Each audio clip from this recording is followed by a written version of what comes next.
像中油其实也早已经在规划了哈。那我们在大林炼油厂的一个场域里头，我也在做一套类似这样子碳捕捉的一个小型的试验工厂，一个排漏斗哈。我希望从我工厂的烟道器排出来的烟道器里头的二氧化碳就把它抓下来。那我希望经过这样子一个技术，未来能够做成甲醇呐，有可能往甲醇、往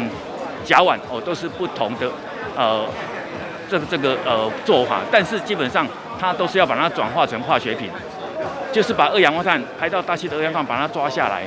把它变成有用的化学品，又可以减少二氧化碳对气候变迁、地球暖化的影响。又可以把这些东西变成一个循环再利用，变成有价值的化学品。掌握施政3分钟，台南进步向前冲。欢迎收看《施政3分钟》。环保绿能是许多城市迈向永续发展的目标。台南市为推动永续发展的愿景，除了逐步提升太阳光电设置、市区公车电动化之外，也积极辅导工业能源转型，减少使用生煤来降低碳排放。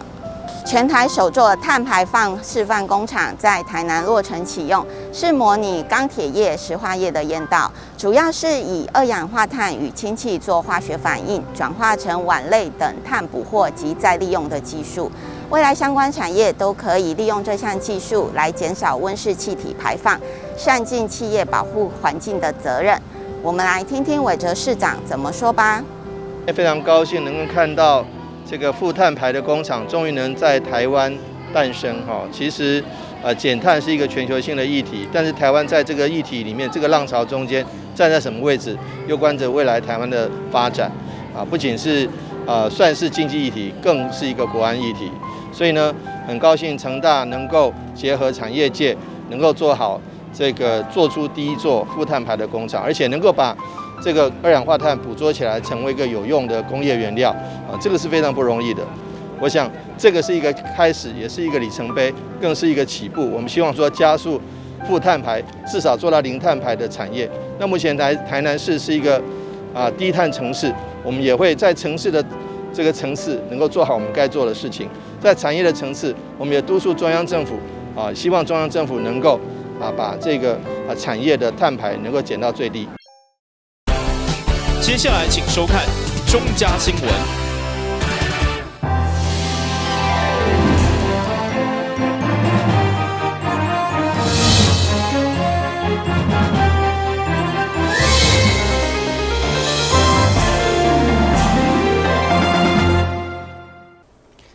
你好，是观众，欢迎收看10月25日中嘉台南电新闻。少子化已经成为国安问题，所以如何提升生育率一直是各界关心的焦点。其中，议员林志典伫总质询嘛，甲市府探讨经济压力是民众唔敢加税主要原因，所以要求市府加码幼托补助等各方面的政策。议员林志典伫总质询针对美国 CIA 公布一份2021年全球生育率的预测报告，显示台湾将成为生育率上低国家。其中不管是育儿成本高、工作甲家庭照顾等经济压力，拢是原因。所以议员要求市府一定要针对生育相关政策进行调查研究，同时嘛要加码来补助，减轻父母的负担，才加生。这个少子化以及人口老化是国安问题，但是以政府要推动这政策到今，那像效果拢袂出来。上重要的原因就是经济压力。所以真侪的数据看起来是讲，若是囡仔的教育经费，也是保姆的费用，这个压力若政府会当承担的话，咱中央政府不是0到6岁政府要饲吗？国家跟你讲，就起码会弄了，你老公去上幼儿园或幼托机构，每个月都补助。互你的咱政府就讲我补助互你家长，然后咱政府够补助幼儿园。互伊逐个月爱为了囡仔纳的月费低到3500以下。另外，今年全国运动会单市总共摕下25面金牌、23面银牌、加41面铜牌，好成绩已经写下冠市合并以来上侪纪录。所以，我嘛积极替善化高中棒球队、大成国小羽球队、安定高中网球队等校队来请命，要求市府教育重视因发展的经费。台南新闻军及林根采访报道。今日总之顺拄好是台湾共和节，议员刘维英都来提醒大家守护台湾民主的珍贵，嘛爱市长落任以后为台南留下使人怀念的建设以外，针对台南赢家建成400档，嘛提出举办台南世界博览会等具体建议，要求市府一定要提早规划。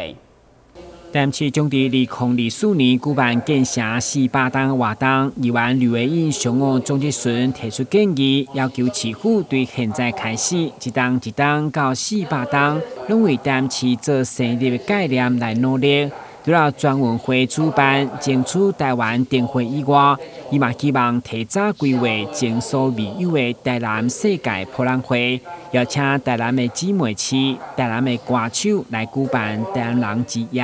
对此，市长嘛强调，台南建成400档将营造成全民运动，甚至成为台湾重要一环。敢有想到，对这个时阵开始，一档一档一档，一直到400档的时阵，会当好好啊为着咱的台南市来做生日。对这个时阵，咱就应该要开始做。市长，你敢有啥物款的想法？是，我想这是毋是一个人的代志，全台南市的代志，甚至是全台湾的代志。所以，我想对着除了官方以外，咱来引进更较侪来自民间、来自文化界、来自思想界、来自学术界，大家共同的这个智慧甲力量来做这个400年的这个系列的活动。毋那是静态，嘛是要有动态。除了伫建成400档的时阵，你除了会当来争取台湾灯会，除了会当搁再一次来争取国庆的宴会，伫台南市来举办以外，其实你会当配合着相关的等等，亲像你头我讲的，毋管是官方、民间、文化界、艺术界等等，会当来举办一个前所未有的台南世界博览会，伫咱的台南。议员总之顺都来要求提早规划建成400档的相关系列活动，也希望提升台南的运动风气，包括争取伫南区少年观护所边的大片公园营地，来作为台南市第2座国民运动中心。另外，嘛希望伫渔光岛设立水域运动中心，来发展攀船训练，甲适合全民运动休闲的好所在。台南新闻军及林根采访报道。议员陈嘉凤伫总结顺将对托婴中心的公办民营降低家长经济负担作为出发，积极替民众来请命，嘛质疑幼托中心的教育标准幼稚园会当改善，毋过准公共化托婴中心却袂当，认为上过严格。政府开展公共化托婴中心是合理嘛是必要，不过议员陈嘉凤质疑，不管是严重的虐待儿童，或是一般的劳资纠纷，甚至北县市有水道头漏水，员工无健康检查，拢被记缺失。加上一旦有业者恶意检举，开展标准究竟如何？烦恼如果判定上过严格被解约，对家长甲囡仔来讲，嘛相当的无助。要求给什么缓冲的空间？我们希望说，局长这边希望可以争取到说，因为我们幼儿园他们违规的话是有一个缓冲期，可以先要求改善。如果要取消，也是在下一个学期才会取消他们的资格了哈。希望也可以向中央建请有这样的弹性空间，让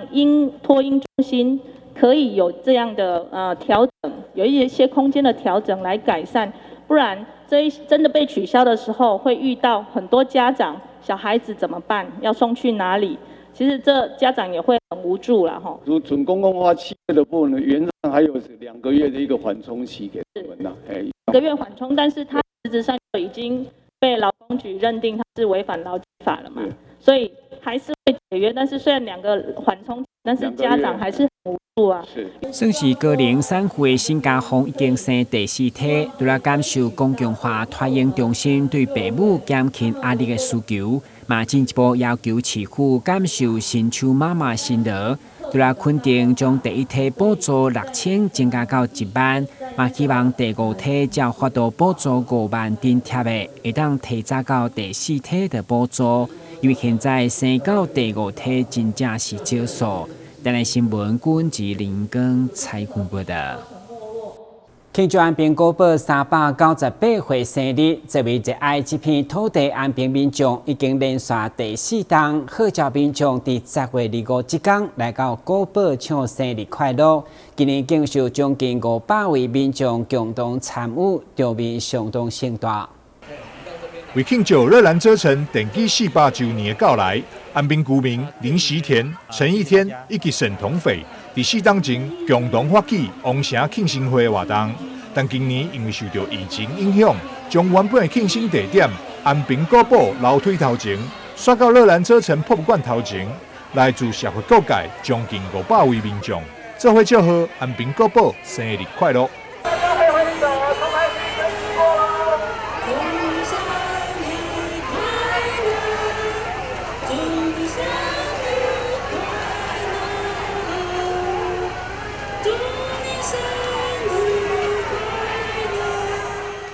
电机395办到今年398，已经4次了。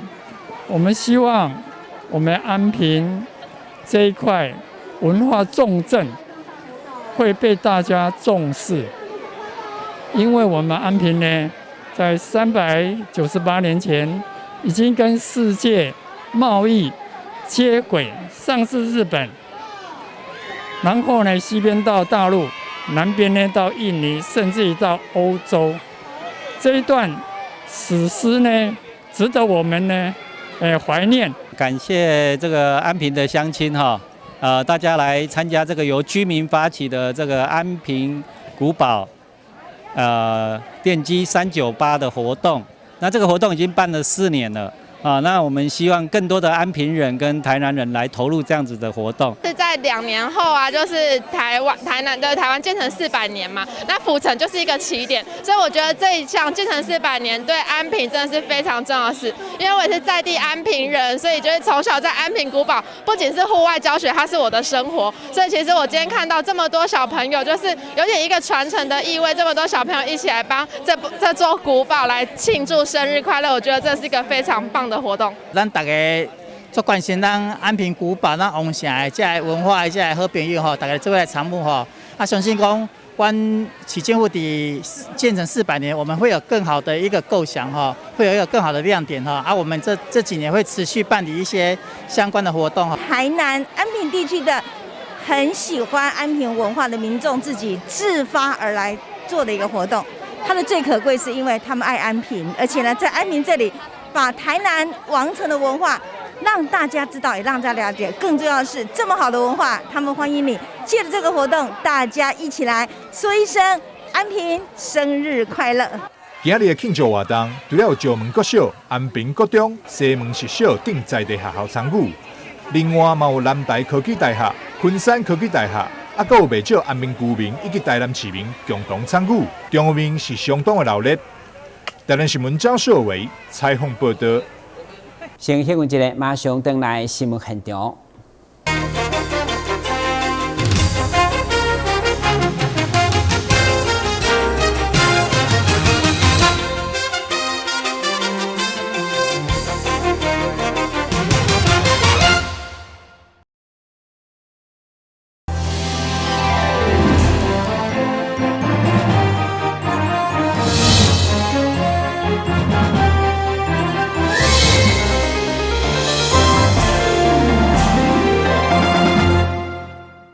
由台南市教育局甲生态科学教育中心共同主办的全民科学周，上午伫文贤高中开幕。今年以电作为主题，让学生透过闯关算科学的同时，嘛当学习科学素养。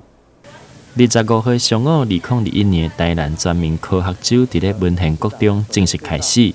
今年活动以电为主题。透过设计科学实验，让学生会当运用科学知识以创关的方式来达到做、用、想的目的，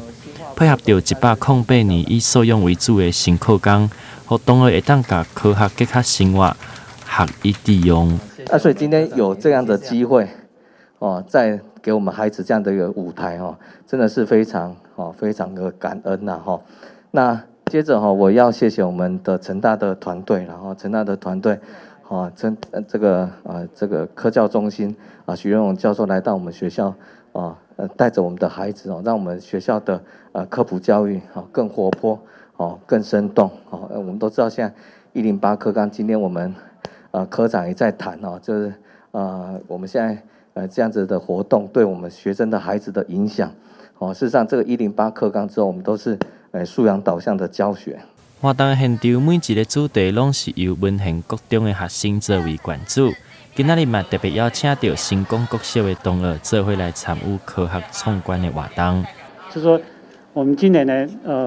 因为我们有学生团队，所以帮我们发展了12组器材哈。这12组器材里面呢，是以那种电的产生，然后储存还有传输为主题。等一下大家可以看得到呢，就是科普市集里面就是由这12套器材所弄出来的。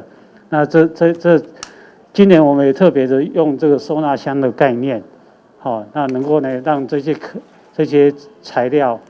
可以继续传承下去，不是1年用完以后就不见了。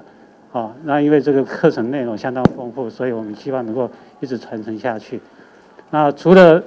有这个特色之外呢，我们今年呢也用一个很完善的科学密室。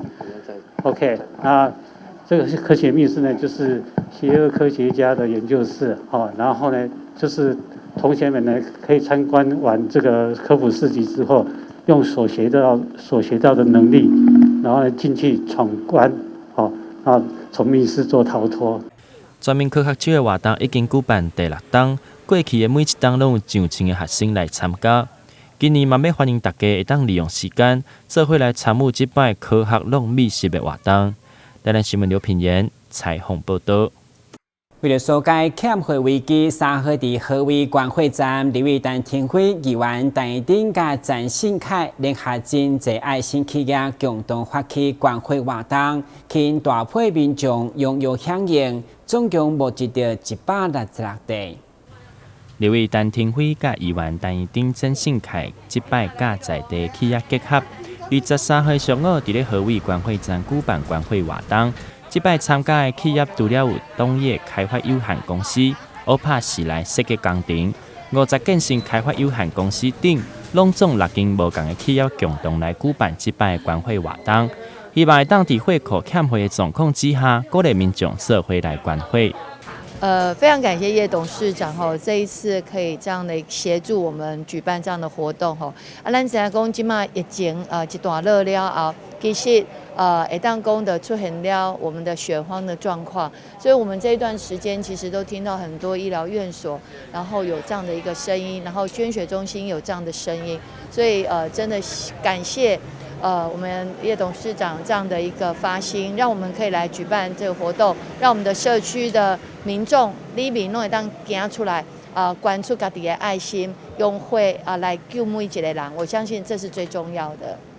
立委甲议员嘛亲身到现场关心每一位愿意捐出热血的民众，同时嘛希望会当互更侪人愿意来响应观会活动，透过捐出热血来帮助更侪人。今天非常感谢我们东业国际开发我们的叶国书董事长他特别发起非常有意义的这个捐血活动，那让怡珍跟婷飞还有曾信凯议员服务处，还有非常多的这个爱心企业一起来参与那主要是有感于这个疫情渐渐过去那血荒非常的严重，所以呼吁大家疫情已经趋缓了，大家踊跃来捐血大家一起来做爱心，然后让大家来度过这个血荒。因为从5月份开始疫情严峻之后，也听闻到捐血中心这边有一些资讯就是有缺血的现象刚好趁今天假日然后来到捐血中心这边来捐血。对疫情爆发到目前为止，血库一直拢是严重欠血的状况。刘伟甲议员这摆特别甲在地企业共同来举办活动，希望民众会当加来参加，做伙成为上有爱心的快乐捐血人。台南新闻刘品言采访报道。一年一度联合婚礼将伫11月6号登场，23号伫安平区公所先办理说明会，除了通知新人注意事项。根据了解，婚礼当天除了头奖65寸的电视以外，也有价值5万块的现金礼券，要来祝福新人幸福美满。23号上午，伫安平区公所为所有参加府城联合婚礼的新人举办说明会。现场除了为新人解释婚礼的流程以外，嘛邀请到家庭教育中心来为所有的新人解释婚姻佮有性别平等的相关知识。这是我们台南市政府在11月6号，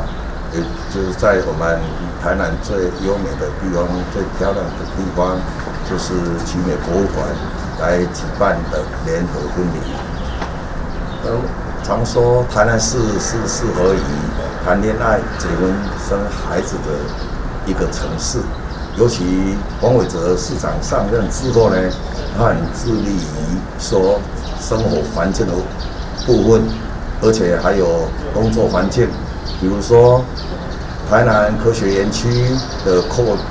编，还有就是说沙仑的这个营造很好的生活工作的这个环境，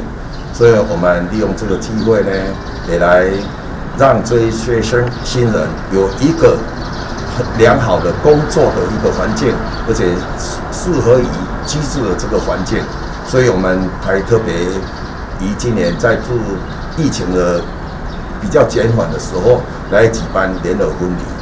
很开心这一次可以跟未来的太太一起参加这个联合结婚的一个活动，这样子。那我的太太她本身就是台南人，那我自己是高雄人，在台南工作，所以因为其实我们这阵子也因为疫情的关系，很担心说婚礼能不能准时举行这样子，但没想到台南市举办了这次的联合婚礼，让我们有机会可以在大家的见证下一起步入婚姻的那个幸福的殿堂，这样子，谢谢。